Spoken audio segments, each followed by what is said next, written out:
اعوذ باللہ من الشیطان الرجیم بسم اللہ الرحمن الرحیم تبت یدا ابی لہب وتب ما اغنى عنہ مالہ وما کسب سیصلی نارا ذات لہب وامرأته حمالة الحطب في جيدها حبل من مسد۔ سورۃ اللہب کا ترجمہ۔ یہ مکی صورت ہے اور 5 آیتوں پر مشتمل ہے اور اس کا ایک رکوع ہے۔ بسم اللہ الرحمن الرحیم۔ شروع اللہ کے نام سے جو سب پر مہربان ہے، بہت مہربان ہے۔ تبت یدا ابی لہب وتب، ہاتھ ابو لہب کے برباد ہوں اور وہ خود برباد ہو چکا ہے۔ ما اغنى عنہ مالہ وما کسب، اس کی دولت اور اس نے جو کمائی کی تھی وہ اس کے کچھ کام نہیں آئی۔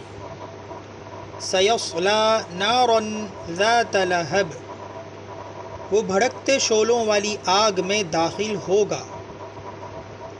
وامرأتہ حمالۃ الحطب، اور اس کی بیوی بھی لکڑیاں ڈھوتی ہوئی۔ فی جیدہا حبل من مسد، اپنی گردن میں مونجھ کی رسی لیے ہوئے۔ سورۃ اللہب کی تشریح۔ ابو لہب حضور اقدس صلی اللہ علیہ وسلم کا ایک چچا تھا جو آپ کی دعوت اسلام کے بعد آپ کا دشمن ہو گیا تھا اور طرح طرح سے آپ کو تکلیف پہنچاتا تھا۔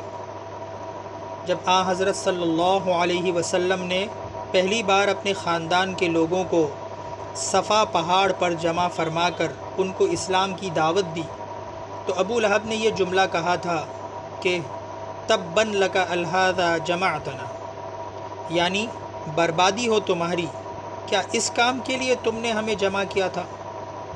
اس کے جواب میں یہ صورت نازل ہوئی اور اس میں پہلے تو ابو لہب کو بددعا دی گئی کہ بربادی معاذ اللہ نبی کریم صلی اللہ علیہ وسلم کی نہیں ہے بلکہ ہاتھ ابو لہب کے برباد ہوں۔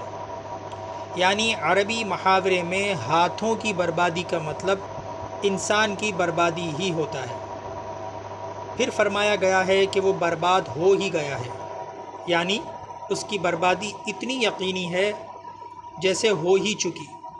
چنانچہ جنگ بدر کے 7 دن بعد اسے طاعون جیسی بیماری ہوئی جسے عدسہ کہتے ہیں۔ عرب کے لوگ چھوت چھات کے قائل تھے اور جسے عدسہ کی بیماری ہوتی اس سے ہاتھ بھی نہیں لگاتے تھے۔ چنانچہ وہ اسی حالت میں مر گیا اور اس کی لاش میں سخت بدبو پیدا ہو گئی، یہاں تک کہ لوگوں نے کسی لکڑی کے سہارے اسے ایک گڑھے میں دفن کیا۔ روح المعانی۔ بھڑکتے شعلے کو عربی میں لہب کہتے ہیں۔ ابو لہب بھی اس کو اسی لیے کہتے تھے کہ اس کا چہرہ شعلے کی طرح سرخ تھا۔ قرآن کریم نے یہاں دوزخ کے شعلوں کے لیے یہی لفظ استعمال کر کے یہ لطیف اشارہ فرمایا ہے کہ اس کے نام میں بھی شعلے کا مفہوم داخل ہے۔ اسی مناسبت سے اس سورت کا نام بھی سورۃ اللہب ہے۔ ابو لہب کی بیوی جمیل کہلاتی تھی اور وہ بھی حضور اقدس صلی اللہ علیہ وسلم کی دشمنی میں اپنے شوہر کے ساتھ برابر کی شریک تھی۔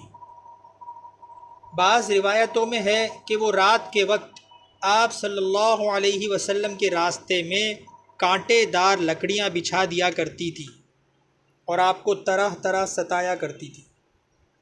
اس کا مطلب بعض مفسرین نے تو یہ بھی بتایا ہے کہ وہ اگرچہ ایک باعزت گھرانے کی عورت تھیں لیکن اپنی کنجوسی کی وجہ سے ایندھن کی لکڑیاں خود ڈھو کر لاتی تھی۔ اور بعض حضرات نے فرمایا ہے کہ وہ حضرت صلی اللہ علیہ وسلم کے راستے میں جو کانٹے دار لکڑیاں بچھاتی تھیں اس کی طرف اشارہ ہے۔ ان دونوں صورتوں میں لکڑیاں ڈھونے کی یہ صرف دنیا ہی سے متعلق ہے، اور بعض مفسرین نے یہ فرمایا ہے کہ یہ اس کے دوزخ میں داخلے کی حالت بیان فرمائی گئی ہے، اور مطلب یہ ہے کہ وہ دوزخ میں لکڑیوں کا گٹھڑ اٹھائے داخل ہوگی۔ قرآن کریم کے الفاظ میں دونوں معنی ممکن ہیں، اور ہم نے جو ترجمہ کیا ہے اس میں بھی دونوں تفسیروں کی گنجائش موجود ہے۔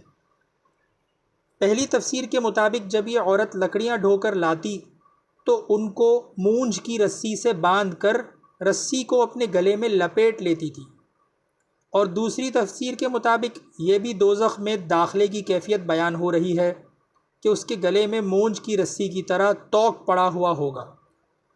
واللہ سبحانہ اعلم۔ جزاکم اللہ خیرا۔